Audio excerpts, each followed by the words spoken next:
विद्यार्थियों, आप लोग हिंदी सेकेंड यानी हिंदी व्याकरण की पुस्तक को ओपन कीजिए और आप लोगों को याद भी होगा पिछले वीडियो में आप लोग स्वर और उससे बनने वाली मात्राओं के बारे में अध्ययन कर लिया था। आज जो है इस वीडियो में स्वर के बाद व्यंजन आपको बताया था। वर्ड स्वर और व्यंजन दो होते हैं, तो आज आपको व्यंजन और व्यंजन से संबंधित जितनी भी बातें हैं वो आपको समझना है, स्पष्ट करना है। पहली बात तो ये जानिए कि ये वीडियो आपका क्लास 4th से लेकर के क्लास 8th तक सबके लिए होगा।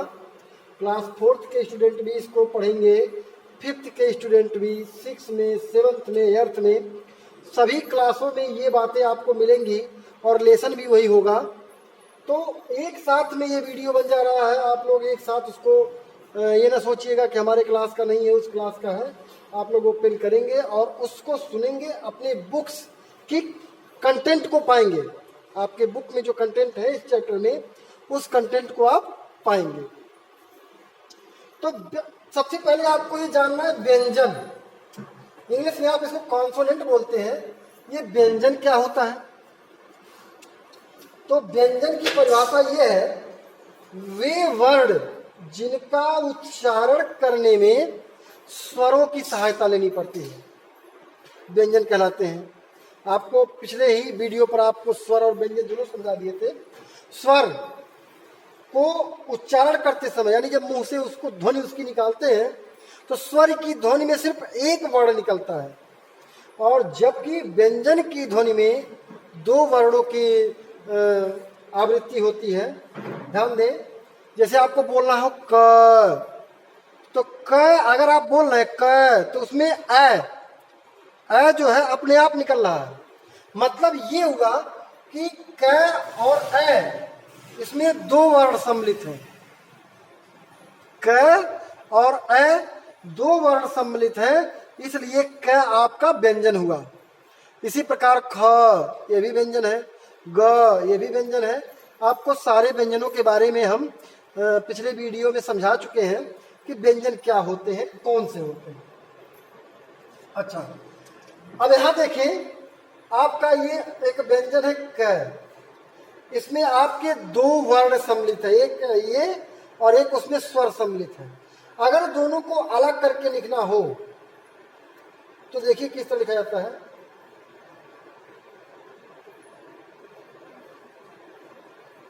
ये आपका व्यंजन का मेन वर्ड है, ये उसमें सम्मिलित स्वर है, जो उसमें सम्मिलित होता है, जो छिपा होता है। यानी ये छिपा हुआ ध्वनि और ये मूल ध्वनि, दोनों ध्वनियां मिलकर बनाती हैं क। बात समझ आ गई होगी। इसी प्रकार ख होता है, ग होता है, ये सारे आपके वर्ड क्या है? व्यंजन है। अब उसके बाद व्यंजनों के भेद, यानी व्यंजन कितने प्रकार के होते हैं। तो मुख्य रूप से व्यंजन को दो भागों में बांटा गया है। पहला स्पर्श के आधार पर, दूसरा श्वास की मात्रा के आधार पर। व्यंजन को दो भागों में बांटा गया है, स्पर्श के आधार पर और श्वास की मात्रा के आधार पर। तो आप स्पर्श के आधार पर पहले पढ़ना है, और इसको समझने के लिए जो इसके 3 प्रकार होते हैं पहले वो जानना पड़ेगा। स्पर्श के आधार पर 3 तरह के व्यंजन होते हैं, स्पर्श व्यंजन, अंतस्थ व्यंजन और उष्म व्यंजन। अब ये तीनों क्या होते हैं इसमें देखिए। पहला स्पर्श व्यंजन क्या है? स्पर्श व्यंजन जिन व्यंजनों का उच्चारण करते समय वायु, कंठ, दंत, तालु, मूर्धा अथवा ओष्ठ का स्पर्श करके मुंह से बाहर आती है, उसे स्पर्श व्यंजन कहते हैं। मतलब जिन व्यंजनों को बोलते समय वायु कंठ को, गले को, दांत को, तालु को, मूर्धा को, ओष्ठ को, सबको छूते हुए मुंह से बाहर आए, उसे स्पर्श व्यंजन कहते हैं। अब इसको आप बोल के ही समझ पाएंगे कि स्पर्श व्यंजन में कौन कौन होते हैं। देखिए क, जब क बोलेंगे तो आपके मुंह से निकलने वाली जो वायु है, जो ध्वनि उत्पन्न करते हुए आगे आ रही है, वो वायु आपके कंठ से निकल रही है, दंत को भी स्पर्श कर रही है, मूर्धा को भी स्पर्श कर रही है और ओष्ठ को भी स्पर्श कर रही है। सॉरी,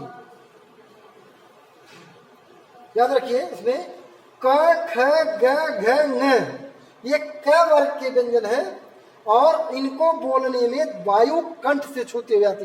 क सिर्फ कंठ से वायु निकली, बाहर चली आई। देखिए च छ ज झ ञ, इसमें आपका च छ, ये तालु, वायु आपकी जो है तालु से टच करते हुए आ रही है, इसको तालब यानी तालु बोलते हैं।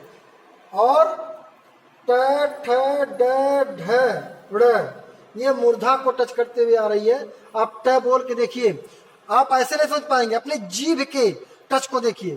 क ख ग बोलने में जीभ कहीं टच नहीं हो रही है, तो ये आपका क्या हुआ, यानी कंठ से निकली हुई है। वायु कहां से निकल रही है, कंठ से। और च छ ज झ बोलने में आपकी जीभ तालु से टच हो रही है। और ट ठ ड ढ ड़, इसको बोलने में आपकी जीभ मूर्धा से टच हो रही है, मतलब वायु वहां से आ रही है। और टच करते हुए त थ द ध न, जब आप त वर्ग व्यंजन बोल रहे हैं तो आपकी जीभ दंत से यानी आपके दांत से टकरा रही है। बोल के देख लीजिए त, अगर जीभ दांत से ना टच करे और त बोलिए, नहीं बोल पाएंगे। जीभ को पीछे करके त बोलिए, ट्राई करिए, नहीं बोल पाएंगे। त बोलने के लिए आपको आपकी जीभ दांत से जरूर लड़ेगी, तो इसे क्या कहेंगे, दंत। और प वर्ग में देखिए प फ ब भ म, आपको इस पांचों शब्द को बोलने में आपके दोनों ओठ टच हो रहे हैं। प बिना ओठ टच कराए प बोल दीजिए, नहीं बोल पाएंगे। बिना ओठ को टच कराए फ बोलिए, नहीं बोल पाएंगे। मतलब प फ ब भ म बोलना है तो आपको दोनों ओठों को टच कराना पड़ेगा। यानी ध्वनि कहाँ से निकल रही है, ओष्ठ से निकल रही है, यानी वायु। ये आपके स्पर्श व्यंजन है जो टच करके निकलते हैं, छूते हुए निकलते हैं। मेरी बात समझ में आ गई होगी। स्पर्श व्यंजन। अब देखिए अंतस्थ व्यंजन, य र ल व अंतस्थ व्यंजन है। क्यों? इनका उच्चारण स्वरों और व्यंजनों के मध्य का है। इनका उच्चारण जिह्वा, तालु, दंत और ओठों के स्पर्श से होता है, परंतु यह स्पर्श पूरा नहीं होता है। अंतस्थ दो शब्दों से मिलकर बना है, अतः जिसका अर्थ बीच में, अर्थात अस्थ, जिसका अर्थ बीच में स्थित होना। अब यह बोलेंगे तो आपकी जीभ बीच में आ रही है, कहीं टच नहीं हो रही है। र में कहीं टच हो रही है, ल व पूरी नहीं हो रही है, तो इसको हम अंतस्थ व्यंजन बोलते हैं। याद करना पड़ेगा, य र ल व, ये आपके अंतस्थ व्यंजन है। अगला है उष्म व्यंजन। इन व्यंजनों का उच्चारण करते समय वायु के मुख में टकराने से उष्मा अर्थात गर्मी उत्पन्न होती है। इन व्यंजनों को उष्म व्यंजन कहते हैं। इनकी संख्या 4 है, जैसे स, और है। यानी याद रखिए, ये पहला स जिसको आप बड़ा स बोलते हैं, उसमें जीभ दांत से लड़ती है, उसको बोले स। और दूसरा स जीभ मूर्धा से लड़ती है, और तीसरा स तालव्य से, जीभ आपकी तालव्य से लड़ती है, तालु से। तो इस प्रकार से ये इसका नाम है। जिसको आप बड़ा स बोलते हैं वो दंत स है, जिसको आप वो पेटफरवा स बोलते हैं वो मूर्धन्य स है, और जिसको आप छोटा सा बोलते हैं वो तालव्य स है। तो ये हो गए आपके स्पर्श व्यंजन, अंतस्थ व्यंजन और उष्म व्यंजन। यानी स्पर्श के आधार पर आपने इस व्यंजनों को पढ़ा। अब अभी एक वीडियो और मिलेगा आपको, जिसमें श्वास की मात्रा के आधार पर व्यंजन कौन से होते हैं और कैसे कितने प्रकार के होते हैं, ये अभी आपको आगे मिलेगा। तब तक आप इसको देखते रहिए। धन्यवाद।